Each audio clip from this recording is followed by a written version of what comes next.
Alright everyone, it's time for an extra video today. It's time for the Occult video 281. I think I astrally projected the other night. Actually, this is from about a week ago.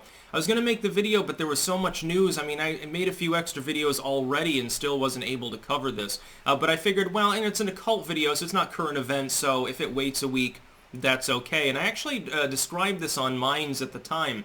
I had, again, about a week ago, a really weird lucid dream sort of experience, and I've sort of documented this up through. The first time that I ever had a lucid dream really wasn't that long ago. It was in the middle of last year, and since then, each time that I've had one, they're becoming more frequent and also more immersive. This time was mind-blowing, and so I'm going to describe it. And the astral projection part is, at first, I started going into the lucid dream state, and I figured out how you can do this. When you're on the edge of sleep, like right after you get up, if you sort of doze back in, comes a point, it's a very short period of time, like 10-15 seconds, in which you're both kind of awake and kind of asleep. And I found that if you focus on the feeling of your hands and feet, and you imagine moving them, like in meditation, some people think you're supposed to focus on your breathing.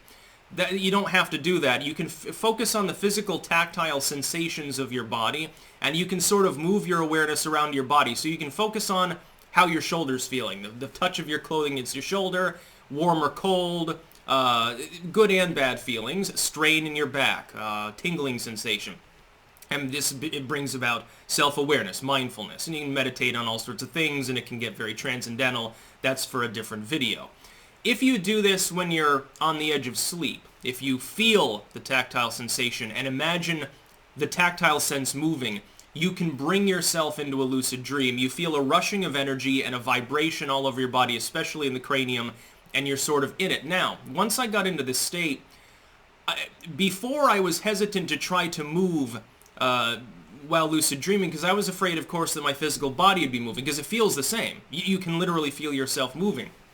I found, though, that doesn't seem to be the case. You're moving your dream self. You're just, again, in a tactile sense, feeling the space around you.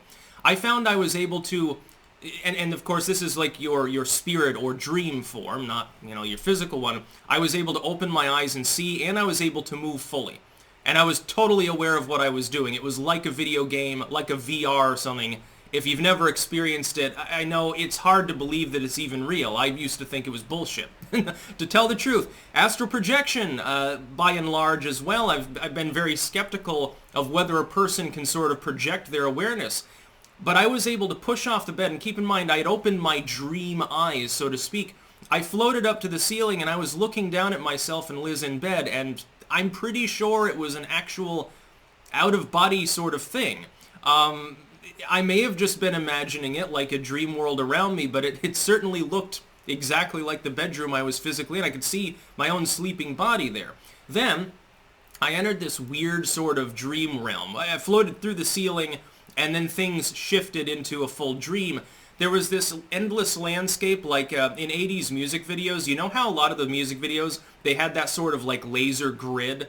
And if you've ever seen Tron, you would have seen the same thing. It was like that, like a super flat grid world, an endless black expanse with an endless grid stretching off towards the horizon in every direction.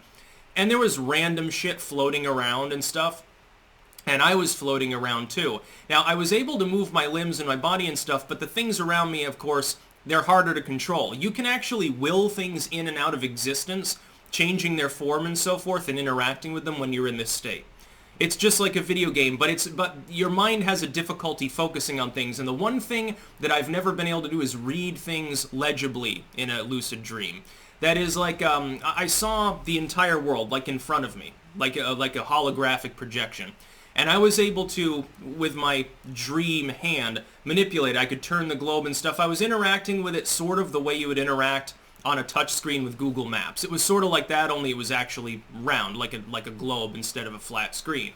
And I could zoom in and out and see all the cities and stuff. I could see, it was really weird, and there were like little labels on everything like a map, but you couldn't actually make out what they said because the letters kept shifting.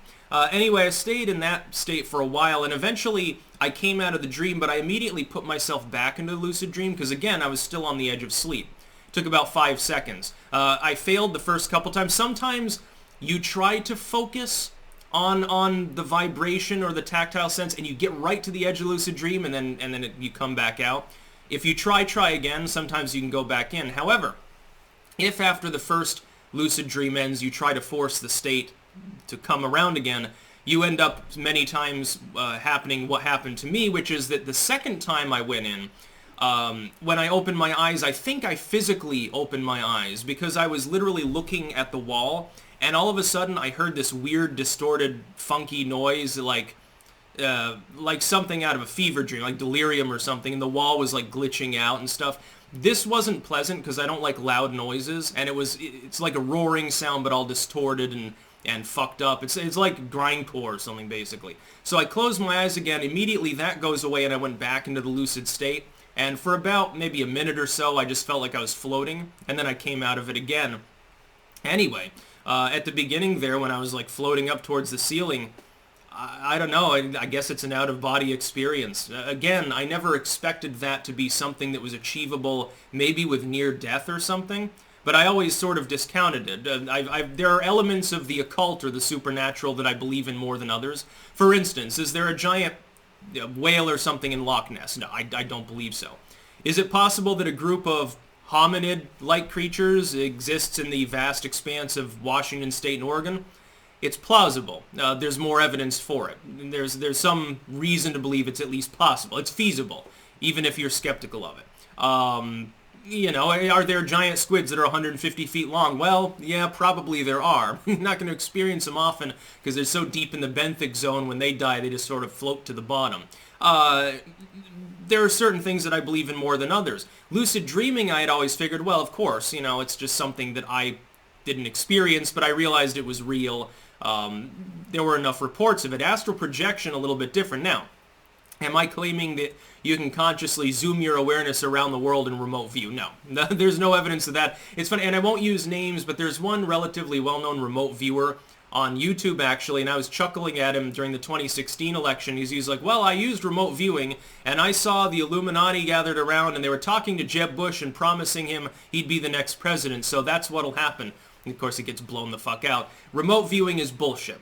As far as projecting your awareness in your immediate presence, I guess it's possibly real. And this is actually kind of mind-blowing. I'd like to do it again. I'm still working on other ways to enter the lucid dreaming state. I'd like to do it all night if I could, because, I mean, that sounds way more interesting than a dream you can't interact with. Because, like, basically you get 8 hours of video gaming in each day. Isn't that fucking great? That's about all. Peace out.